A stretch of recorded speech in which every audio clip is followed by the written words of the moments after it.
Hello everyone, my name is Brendan Snyder. Thank you so much for joining me and welcome to another episode of New Music Finds, number 58. So this is where I collect together all the new music that I've purchased over the past week and present it to you. And I get it from different places like my local record stores, but also online retail like Amazon, eBay, and more. And for this past week, I've got 21 new music finds to run through with you, which breaks down as 17 used CDs from a local record store and 4 catalog albums off of Amazon. And we'll get into all that in just a bit. But before we do, if you're new to my channel and you haven't already hit the subscribe button, please click the button. Also leave a comment, hit like, all those things help support my channel. I would greatly appreciate it. And of course, as an added bonus, by subscribing, you'll be able to stay up to date on all that's going on in the world of music, just like this with New Music Finds, episode number 58. All right, so normally we kick things off with brand new releases. And while there was some stuff that came out this past Friday, there wasn't anything I was interested in. So I've got 0 new releases to go through with you. That actually is what made me decide to go to my local record store. And so a bunch of what I found there is the stuff we're going to be seeing today in this. And as I mentioned, 17 of those items come from there. I went to Bookoff and I found 8 CDs for $5, or I should say 8 CDs that were $5 a piece, and 11 CDs that were each $1.50 a piece. So I made out like a bandit from there. And first one up is Kansas, the best of Kansas from 1984. And so this one here featured one brand new track at the time. Yes, there's this version of it, a remastered one where they took that track off and added 3 other songs on it. But this original one from 1984 had a brand new song that's no longer on the current version of the best of. But what I also found out is there's 2 remixes on here. So I really like it when there's compilations that not only have new material but also have some different alternative mixes of songs, and that's one of them there. And it proved to be the case with a bunch of these other ones that I picked up as well. Loverboy, Big Ones from 1989, a 14-track compilation. This one here featured 3 brand new songs on it. I didn't know that when I was picking it up, so it was a pleasant surprise. And then I also picked up The Baddest of George Thorogood from 1992, 12-track compilation on it. And this one here had a bunch of extra stuff, so to speak. It had a brand new song, I'm a Steady Rollin' Man. And again, didn't know that when I was picking it up. One re-recording, Louis DeFrisco, which was originally recorded in 1982. And then 3 remixes on here, Bad to the Bone, Moving On Over, and 1 bourbon, 1 scotch, and 1 beer. So these compilations that I picked up, if you had watched the Let's Go to the Record Store video already, you know I didn't know these things. I was excited about these albums at that time, but even more excited when I started listening to them, reading the liner notes, doing my homework on these albums, and just finding out there was a little extra bonus for me to enjoy about it. Next one up, Joe Walsh, Best Of from 1978, 9-track compilation of his. And I had picked this up really because it was just a very succinct compilation, and it was his original first one that came out, not like all these other ones that are out today. But I found out that there are 2 remix songs on here as well from the album So What 1974 release, Turned to Stone and Help Me Through the Night. So both of those, I assume when they've done some of these remixes, it's to bring the sound quality up to the level of the rest of everything that's on the album. Usually that's when those are being done, and or they just didn't like the mix at the time when the album itself came out. Okay, next one, Crosby, Stills, Nash & Young, So Far, released in 1974, 11-track compilation. And so this one here featured the non-album single Ohio, which was what I was buying it for, but I didn't know there was also a B-side included on here called Find the Cost of Freedom. So again, another nice little bonus there. Next one, Scorpions, Best of Rockers and Ballads 1989, 12-track compilation. I knew that it featured 1 new song on it, the song I Can't Explain, which is a cover of the Who classic. But then again, this one here also had 2 remixes on it. They remixed the songs Love Drive and Holiday as part of this. Now, cool thing is that the compilations that are out today generally have removed those remixed versions as well. So even like when we're talking about this, which had 2 remixes on it, and I'm showing you the remastered edition of it. And just real quickly, I wanted to show you guys this. Like, the artwork is even colored different. Look how the color of blue that's on this remastered one versus the colors that are brighter, more 80s centric on this one. But the remixes that are on here are not on this. This went back to the original album versions of things. And so I'm finding that to be the case as well, which makes these compilations even more worthwhile, in my opinion. All right, next one. Def Leppard, The Vault, 15-track compilation.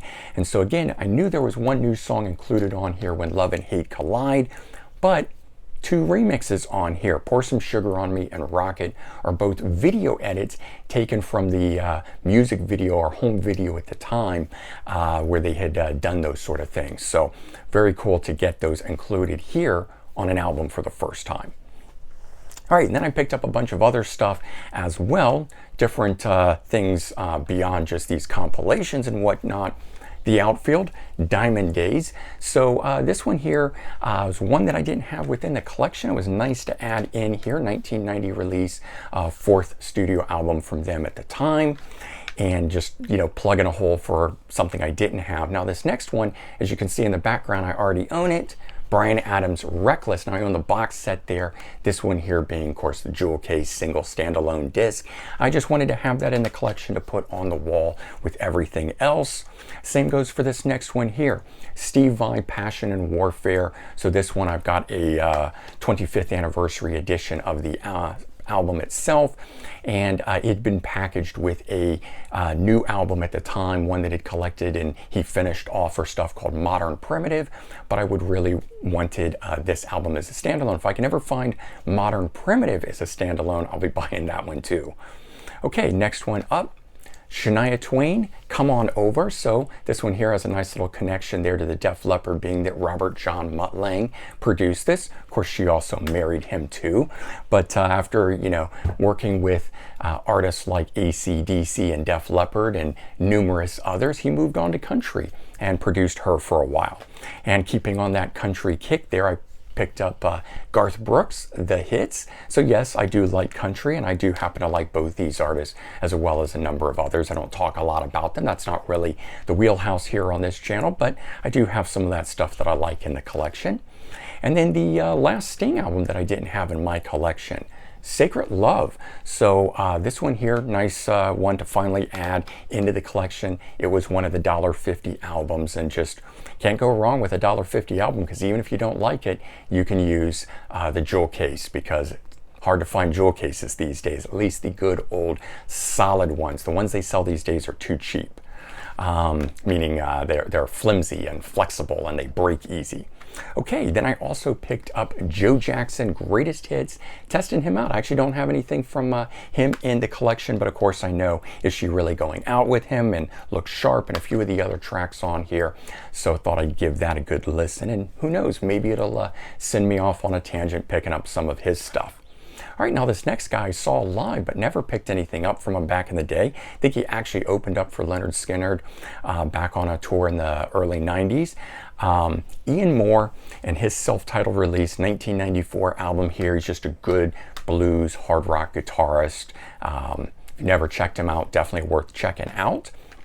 And then I picked up an early Jesus Jones album called Liquidizer. I've got some of the later stuff, knew who they were from that, but just thought I'd give this one here a little try. Didn't really go over with me, but I'm going to put it in the collection and hold on to it. And when I get more into that alt rock vein of stuff and or pull out some other Jesus Jones, then I'm going to give that a try again, and I think it'll go over nicely at that time. And then again, one you guys probably don't expect me to be into, but I do have many different tastes here. Lady Gaga, art pop, and so wasn't expecting to ever own any of her stuff, but I do like what she does, the way she does the throwback stuff to the 80s in her dance music. And this album here in particular did a lot of that, and I had been streaming it, and turned out I really enjoyed it. And so I thought, why not, let's pick it up and actually own a CD of it. So that's how that got into the collection there.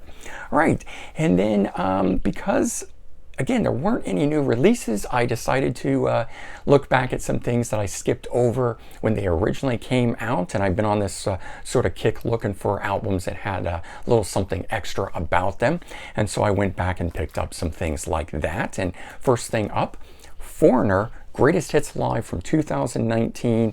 This one's featuring the latest vocalist, newest vocalist, I should say, although he's been with the band for quite some time, Kelly Hansen from the glam metal band Hurricane. So, of course, I knew him from that.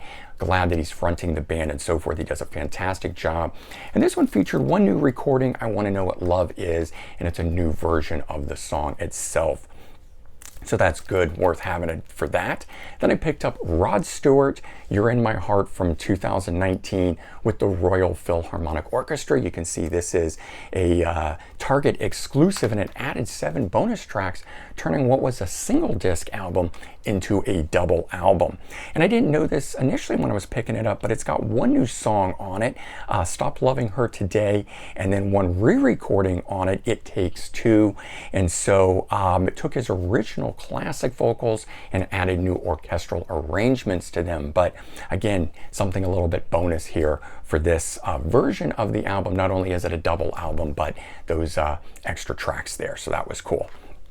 All right, next one up, Bob Marley, Kea, 40, so 40th anniversary. This was his 10th studio album at the time, and celebrating its, well, as I mentioned, 40th anniversary because it was released in 78. This is a 2 CD edition that features a brand new remix on it by Stephen Marley. Now, this album's always been considered a sister album with Exodus, which came out in 1977, and that one featured a remix by Ziggy Marley. So cool that they did these 2 albums. I would love to see it if they would do it for more of the albums, but at least this way you're getting the original version remastered and you're getting a remix of it. So again, something new. And then something different, just a studio album that I hadn't picked up, Heathen, Empire of the Blind, and 2020 release was when that came out, 4th studio album from the Bay Area Thrashers, of course Metallica being from the Bay Area. And they were originally active from 84 to 93, so for 9 years at that point. This one here being the 2nd reunion album and featuring guitarist Lee Altus, who's now the guitarist in Exodus and has played on their last 2 albums. So if you're liking the current lineup of Exodus, you may like Heathen if you don't know who they are, and they are definitely worth checking out in that regard. But there you go. That is 21 new music finds that I picked up over this past week and presenting to you here as part of episode number 58. And as a reminder, I have released the Let's Go to the Record Store video, which was number 8, and I will leave a link to that in the description in case you haven't checked it out yet. You can go check that out and see where I picked all of these used ones up at and so forth. And certainly consider sharing this video out on social media, and do check back every Wednesday for brand new episodes of new music finds. All right, everyone, take care, have a good day, and I'll talk to y'all real soon. Bye-bye, everyone.